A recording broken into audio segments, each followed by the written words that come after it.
And again, going back to the incident from Sunday that led to this conversation today with us, when emotions are running high, people do react very differently. Mm-hmm.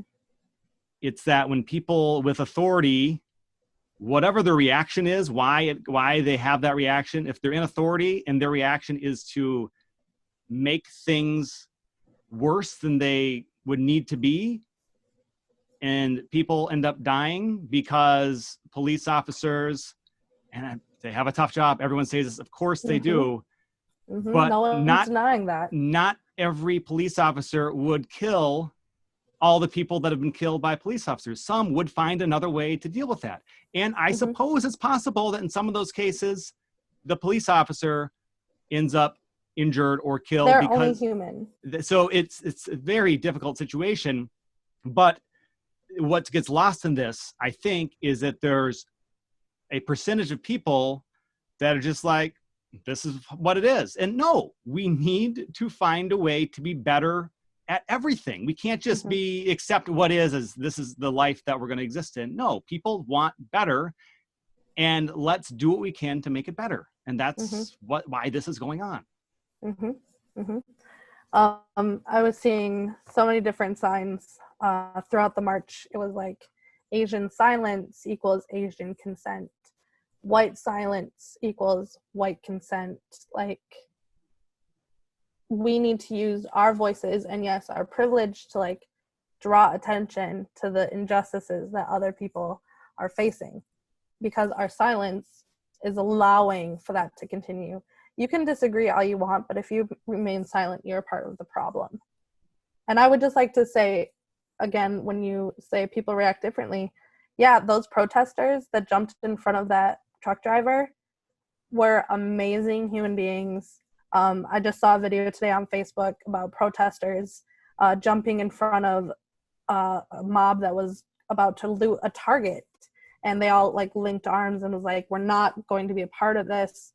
The people on the loudspeakers were saying, we're going to be peaceful. There will be absolutely nothing, like, you will be shamed out of here. We don't want it. There are people here infiltrating us, trying to sow discord and chaos and anarchy.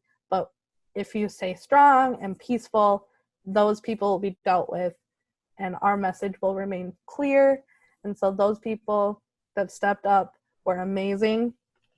To segue a little bit, sorry, back to the police brutality bit, those protesters who had blocked the truck driver, really, they were trying to escort him to the squad cars when the squad cars came onto the bridge, and they maced them all. They didn't take a second to think, like, are these people helping the situation, or is this going to create a scene if I do this?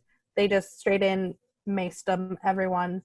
And I'm so sick of police acting and then thinking rather than thinking and then acting.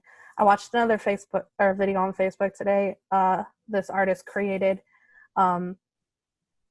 He said it takes more training hours to become a hairstylist than it does to become a police officer. And he asked the question, why does it take more hours to train with a curling iron than it does to train with a loaded gun? Police need to be retrained to de-escalate situations. Plain and simple.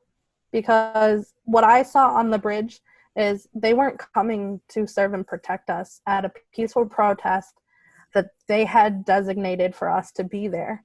They swarmed the bridge and they started macing people. It was so peaceful too. After the truck driver got down the road and into the squad car, people were just milling about, coming to terms. No one was being chaotic. No one was disturbing the peace. No one was doing anything. We were all just kind of like traumatized and wandering around. And then the cops just formed these ranks, and I have video, I have picture of them just forming ranks and like marching down systematically. in the bridge, and like, why would they do that? Why would they escalate that situation to essentially almost the point of a riot? Because then people started throwing bottles at them, screaming, F the police, all of these things. And then they started shooting rubber bullets. And that's when I was just like, I need to find my friend. I have her phone. It's just too chaotic right now. Escalating and de-escalating. Those really are the two words. And there's people that are good at recognizing, either maybe they're like me and I don't like confrontation, so I try to find ways to de-escalate. Mm-hmm.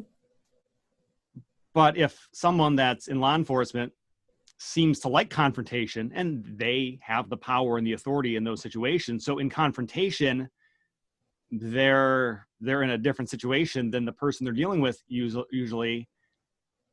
But if they use their power and authority, whether with the weapons they have to, I think they're probably using them because that's their de-escalation method, but it's an escalating method. Mm-hmm. People being shot at by anything aren't going to like that. Yeah, you might get them trigger something in you them. get control for the time being, probably, but that doesn't end anything. That makes that moment in time maybe less dangerous for the police for a few seconds. But then it's just the constant reaction of getting worse and worse and worse and worse. Mm-hmm. Why don't the people that are in charge of that understand that aspect? There's probably many reasons why they think that is the best way to go. And I'd be happy to have a conversation with someone explaining why they think precisely that's what they have to do. Mm-hmm. I don't buy it. There has to be a better way. Maybe that was once the best way they came up with to deal with the situation. Mm-hmm. It doesn't mean it's still the best way. Mm-hmm. Mm-hmm. Tried and proven is not always effective. People need to change. People have changed. Society has changed. Technology has changed. You can't tell me that there aren't other ways to handle things when they're just, everything is so different. You can't tell me that reacting can't be different too.